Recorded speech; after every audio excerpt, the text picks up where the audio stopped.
Philippe. Bonjour Mathieu. Très bien. Bonjour Philippe. Bonjour Francine. Ça se passe bien? Très bien, très bien. Vous avez Et fait un puis je suis petit très tour ce content matin d'aller faire un petit tour à la pêche avec Mathieu. Voilà. On va l'emmener aux marraines, on va essayer de taquiner un peu le cendre. On va regarder ce que ça donne et puis après on va sûrement finir au black bass. Si ça mord pas, vous Voilà. allez sur l'étang Black Bass? Tout à fait. Peut-être, on verra, je vais le suivre. Ça va être mon guide. Vous avez fait un petit tour sur la propriété? Vous avez vu nos amis à l'étang des Marraines, Marc et Gérard? Ce matin, je les ai croisés. En plus, ils étaient contents. J'avais pris 2 belles carpes cette nuit, dont une qui, d'après ce que j'ai compris, faisait plus de 10 kilos. Oh, beau poisson. Et moi je suis passée également sur l'étang des Arcis, là, au silure, et il y a un Lorrain qui a fait un silure hier vers 22 h de 30 kg. Super poisson. Ah, c'est peut-être un bon combat. Pas très long, mais il vient dodu. Ils mangent bien, ils font ce qu'il faut ici. Alors, elles aussi, Voilà, il ils faut. sont bien nourris, il n'y a pas de problème.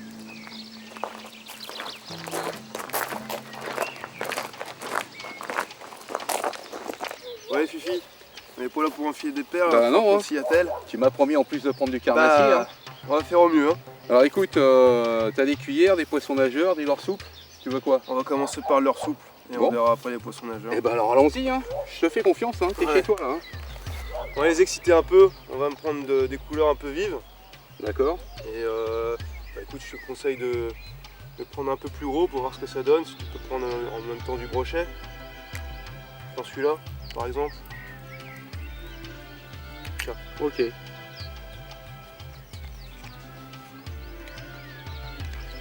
Pour le temps, on n'est pas avec nous, mais on verra. Quoique des fois un ton gris, Ouais. hein.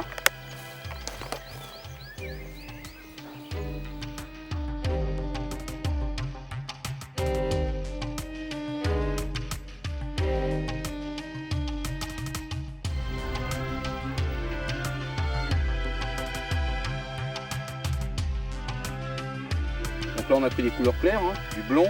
Moi ça va être plutôt à manier, toi plutôt à tirer. On aurait pu aussi, bon mais aujourd'hui on n'a pas beaucoup de soleil, prendre éventuellement des couleurs pailletées qui marchent souvent assez bien quand on a le soleil. Et puis si on avait une eau, on va dire un petit peu plus teintée, on aurait pu carrément prendre ce qu'on appelle des couleurs phospho qui se voient beaucoup plus. Ouais, Quoi. tout à fait. Écoute, de toute façon, On est là pour aujourd'hui, essayer. on est là pour essayer, on Voilà. va commencer avec ça, puis si ça va pas on changera. Hein, qu'est-ce qu'on Tout à pense? fait. Je te laisse commencer et puis si ça va pas tu me diras. Ok.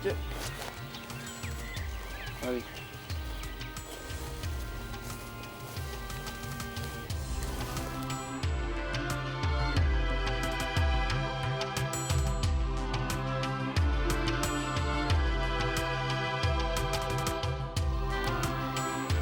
Alors là, on est sur un étang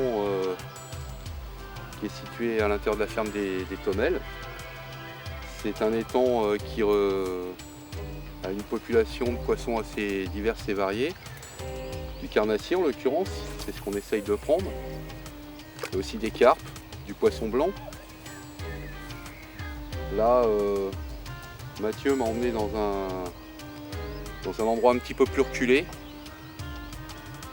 Pourquoi reculer? Puisque c'est ce qu'on appelle des hauts fonds. Donc c'est un étang sur le haut fond, ça veut dire que les zones de profondeur sont un peu moins élevées. Et comme on est fin mai, début juin, les poissons sont souvent encore sur les frayères et se trouvent justement dans ces zones en général.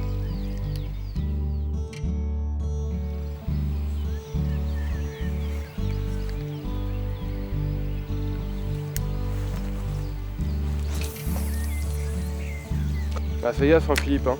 On raccroche le fond rapidement. Hein.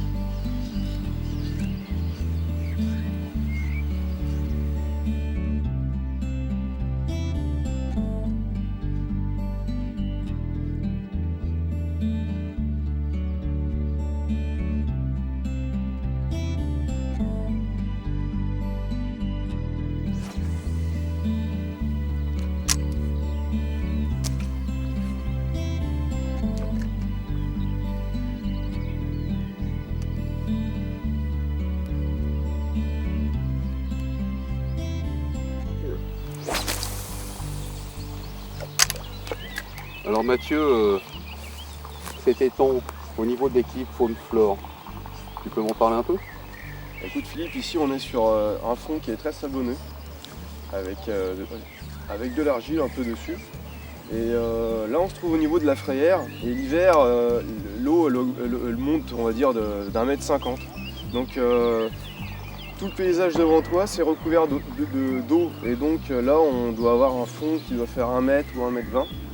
Et en général les carpes se reproduisent ici et donc les œufs amènent je pense les carnassiers, enfin tous les petits poissons et les carnassiers suivent les petits poissons par la suite.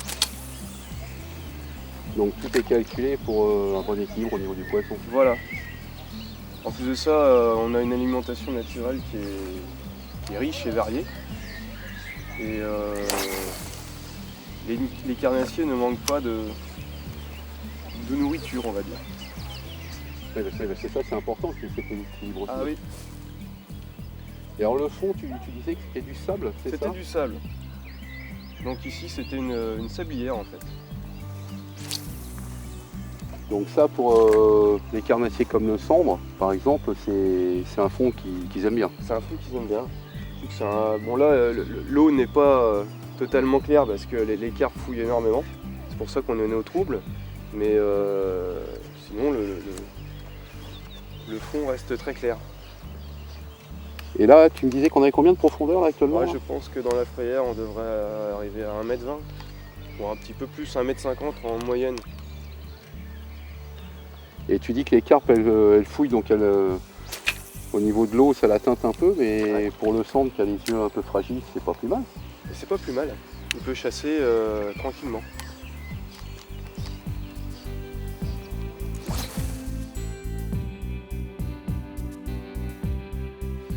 Tu veux un peu plus loin? Ouais, tu vois, c'est pas de problème.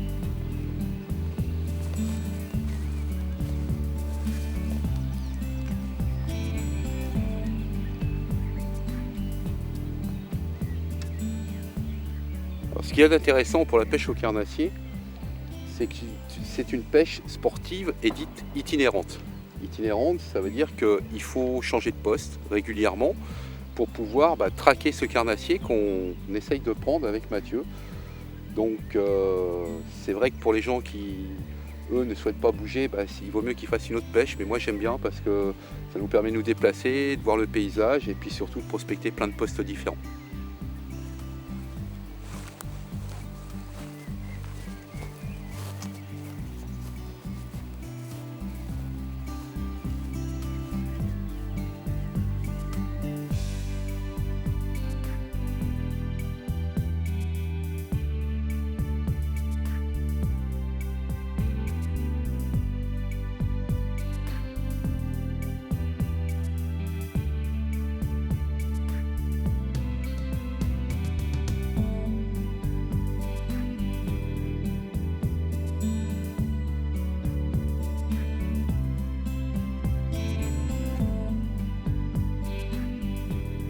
Si on changeait un peu de l'heure là.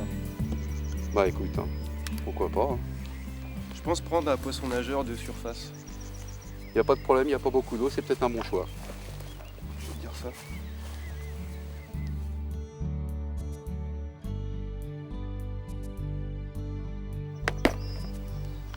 Alors j'ai essayé un leurre de surface articulé.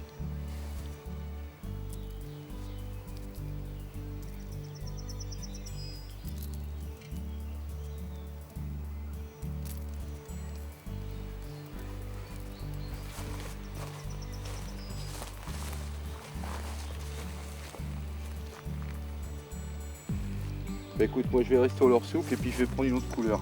Ok.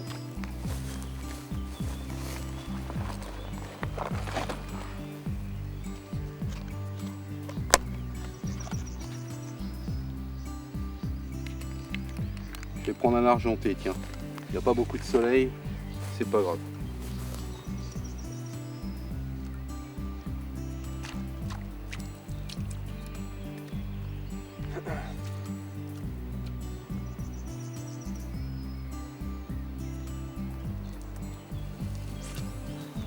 On va racler un peu le fond. On essaie de faire le plus de vibrations possible au-dessus de l'eau.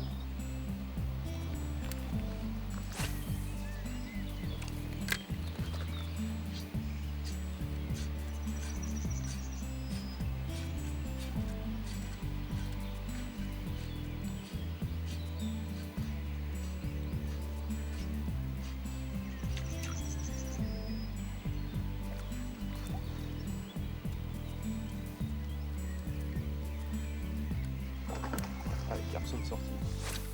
Elles sont actives.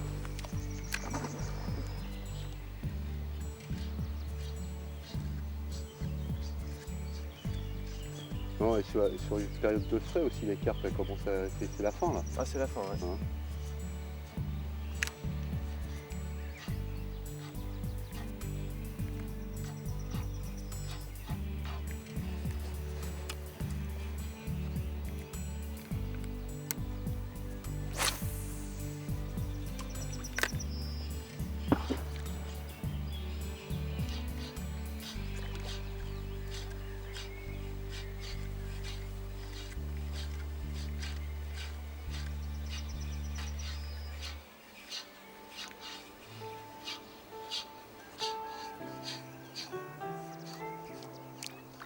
Un coup de pied, tu me rejoins, je vais à côté des roseaux. Oui, pas de problème. Tu sais fort, hein, t'en as un. Ouais.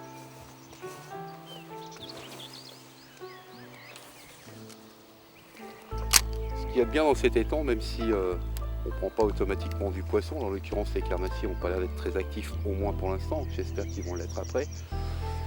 On est dans la nature, on voit du poisson, parce que les carpes, elles, sortent de frais, donc elles sautent, elles font des sauts magnifiques qui sont dans la nature, avec cet étang, comme Mathieu disait tout à l'heure, avec une faune et une flore totalement équilibrées.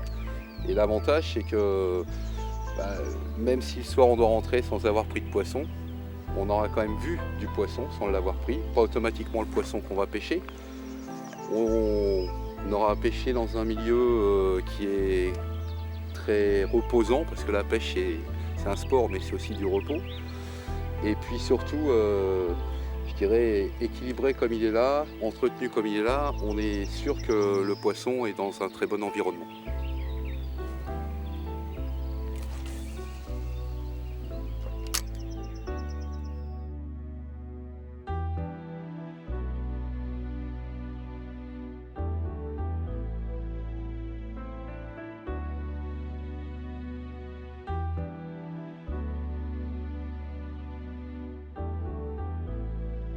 Alors là, j'ai voulu pêcher avec un leurre de surface articulé afin de pouvoir pêcher le plus proche du bord. Donc le but du jeu, c'est de lancer vraiment à la limite de la berge et de ramener avec un maximum de vibrations.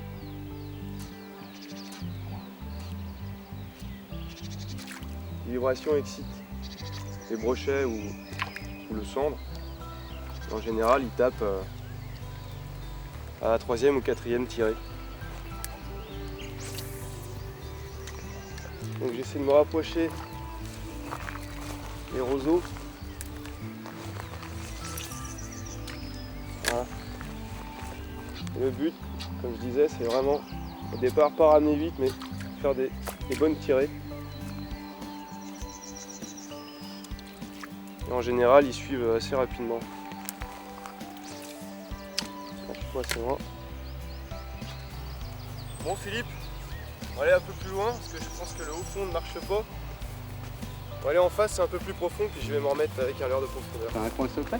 C'est pas un coin secret, mais là ça donne rien. Bon, c'est vas-y.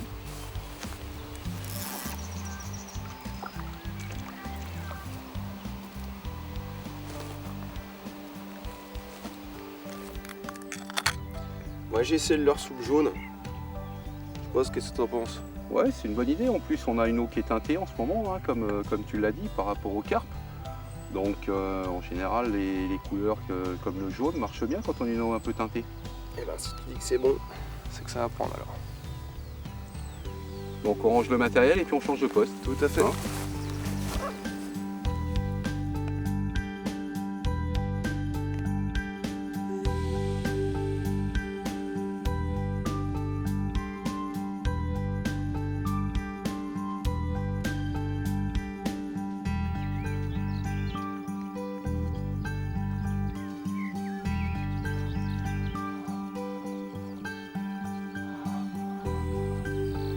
Ah Philippe, je sais pas si tu entends, mais ici c'est plus les carpistes qui viennent pêcher que les gens au carnassier, sauf l'hiver où c'est ouvert au carnassier. Et là, ils sont heureux comme tout. Ils s'amusent bien, on les entend. Hein.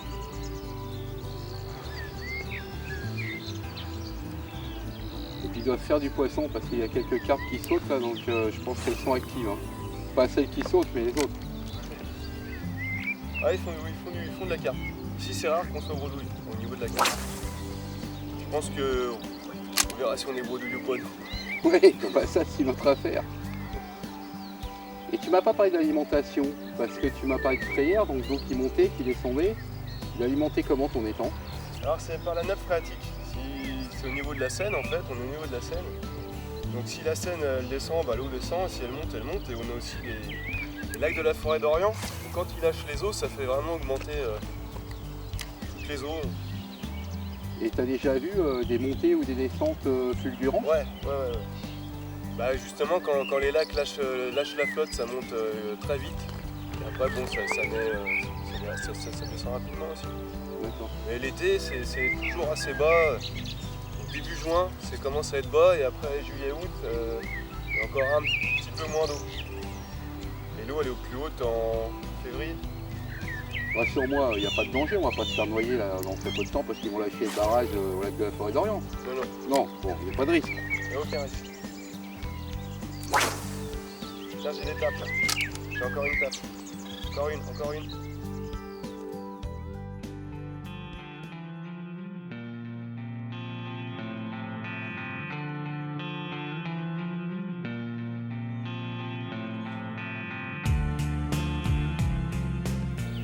Alors Mathieu, tu m'as emmené où là?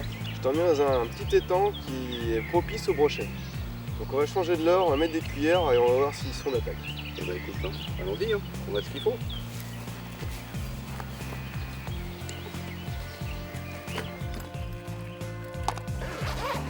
Hop. Ouais, un bel intérêt de...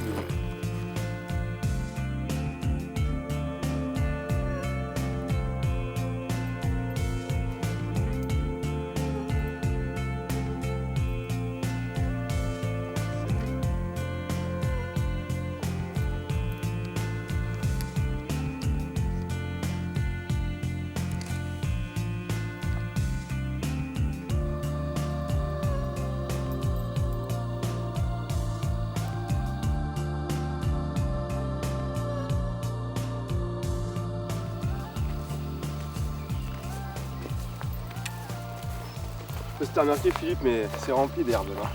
Ouais. Bon, il y en a qui se font plaisir, c'est les cygnes, mais nous par contre ça nous embête un peu. Donc c'est ça l'inconvénient des collets, c'est que l'été l'eau baisse beaucoup et les herbiers affluent. Là je sais pas si c'était fait au départ, mais Ouais, je sais pas. j'ai pas dû faire gaffe. Je sais pas, Je vais continuer comme ça. Mais tu sais, le biotope différent avec des salles d'herbe, c'est pas négatif non plus. Ah non, pour non, les non. poissons, hein. Non, c'est juste embêtant pour les pêcheurs. C'est plus technique. Voilà.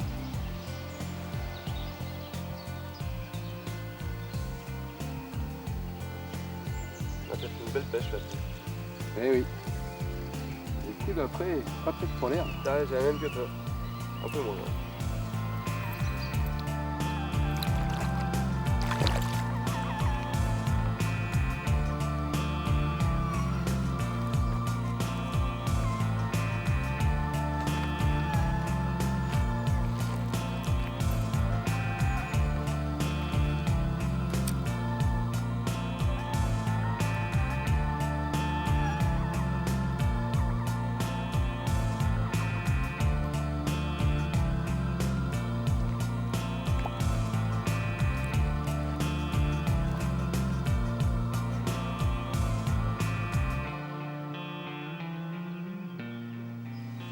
Bon, Mathieu, on a passé une bonne après-midi de pêche. Malheureusement, on a été obligé de rentrer un peu plus tôt à cause du vent et des nuages menaçants qui risquaient de tomber dessus. On a pris quelques gouttes sur la figure et on est rentré à temps, comme tu dis.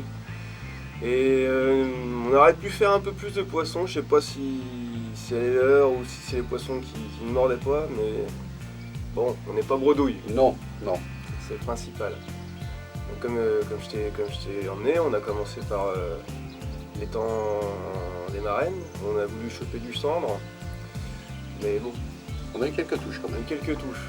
On va même faire une carte. Oui. Ils n'étaient pas au rendez-vous. Après, on a continué au collet. Donc un étang qui est spécialement conçu pour le brochet. Là on a fait un petit chacun, un petit 40 chacun, j'en ai vu dans les herbes des gros et bon bah les gros ils ont peut-être l'habitude de se faire piquer, ou alors ils n'avaient peut-être pas faim à ce moment-là. Et on a fini dans un tout petit étang à côté des tonnelles. J'ai eu une tape, t'as eu une tape aussi, mais bon on n'a pas sorti le poisson. Donc c'est pas le poisson qui manque, comme je t'ai déjà expliqué, hein, il n'y a pas beaucoup de poissons, il y en a énormément, mais le problème c'est qu'aujourd'hui je ne voulais pas mordre. On a commencé à pêcher avec un leurre souple. Donc j'avais pris celui-ci en tout premier, avec la tête rouge. J'avais pris la grosse tête plombée. Voilà, celui-là, en fin de compte, il était plus à manier. Hein, donc, et c'est vrai que j'ai eu une touche avec. Voilà. J'ai eu une touche avec. Ça s'est pas accroché, mais j'ai eu une touche avec. Après on avait enchaîné sur un leurre de surface, un poisson articulé. Où là j'ai mis quand même, je maniais avec des grosses tirées pour que ça fasse un maximum de vibrations. En fait, t'as essayé de les faire venir en surface. Ouais, voilà. En fin de compte, hein. Mais sans succès malheureusement. On a continué au leurre souple avec une tête plombée. Et en jaune où j'ai eu quand même quelques tapes dessus aussi. Ouais, lié à la couleur un peu de l'eau, hein, comme je te disais, peut-être Ouais. que le jaune était bon, une couleur aujourd'hui qu'il fallait essayer peut-être un petit peu plus. Un petit peu plus, effectivement. Et après on a fini à la cuillère numéro 3. C'est avec ceci qu'on a, Voilà. qu'on a touché nos petits brochets. Donc toi tu avais des points rouges et moi j'avais des points bleus, hein. Ça reste des cuillères numéro 3 toutes les deux. Et qu'on a bien fait de prendre parce que compte tenu de la hauteur d'eau et des herbes, je pense que c'était le bon poids idéal. Hein. Alors j'avais amené une palette de leurre donc assez large avec des poissons nageurs qui auraient pu descendre un petit peu plus profond. Bon mais c'est vrai qu'aujourd'hui on aurait peut-être eu du mal avec les herbes ou les hauts fonds qu'on a pas Ça sera respectés. essayé cet hiver. Tu reviendras cet hiver de toute manière. Ah bah j'espère bien, j'espère bien. Donc ça, ou alors ce type de poisson nageur qui va nager jusqu'à 1,20 m, mais là c'est vrai que les 3/4 du temps avec l'herbe on n'aurait pas réussi. Et puis le problème des poissons nageurs c'est toujours pareil, c'est que dès qu'on a de l'herbe qui se met dans la bavette, c'est fini, ça nage plus quoi. Hein, donc ça tu le sais.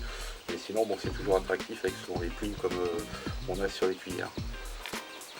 Et puis pour les brochets, bah, un petit peu plus gros parce que malheureusement aujourd'hui il y a que les petits qui sont sortis. Hein. On aurait pu prendre des numéros 2 comme ça, soit couleur argent, soit couleur bronze. Mais bon, comme tu peux le voir sur le plomb, c'est lesté à 10 grammes, c'est beaucoup plus lourd. Quoi. Donc là, ça c'est impossible en ce moment. Non, on aurait raté le fond. Par contre, comme tu dis, quand les eaux sont hautes, je pense que ça doit être assez sympathique En à hiver, essayer. je pêche beaucoup avec ce genre de produit. Voilà, donc on l'a donc soit comme ça, soit avec toujours pareil dans les tailles 2 ou les tailles 3, avec les signaux 100, toujours pareil. Hein. Je pense que tu connais aussi hein, les signaux rouges, rappel rouge sur la cuillère, hein, donc, et puis les pompons qui sont toujours c'est plus attractif de toute manière. Bah écoute, je prends ton invitation au mot. Et puis je te donne rendez-vous cet hiver avec tout ça à réessayer, et puis cette fois-ci les plus gros poissons à prendre. J'en serais ravi, Ah. j'en serais ravi. Merci beaucoup Mathieu. Allez Philippe, À bientôt. à la prochaine.